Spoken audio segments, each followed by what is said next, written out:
తల్లిదండ్రులను నవ్వులు పాలు చేసే కొడుకు కూతుర్లకి ఇది న్యాయమా? ఇదేనా తల్లిదండ్రికి జరిగించాల్సిన న్యాయం?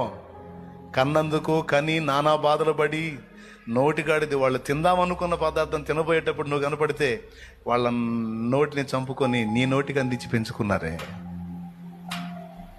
చినిగిపోయిన కట్టుకొని కప్పి పెట్టుకొని మంచి బట్టలు తోడి నీకు ఏది తక్కువ కాకుండా చూసారే. ఇది ఎంతవరకు న్యాయం? కడుపుకు అన్నం తినే ప్రతి కూతురు కొడుకు ఆలోచించాలి. ఓకే, రెక్కలు వచ్చినాయి, నీ లైఫ్ నీదే కాదని ఎవడన్నాడు? కానీ నిన్ను కన్నవాళ్ళకి జరిగించాల్సిన న్యాయం సంగతి ఏంది?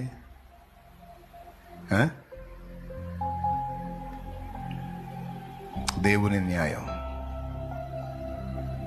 దేవుని ప్రేమ. ఈసారి చెప్తాలే.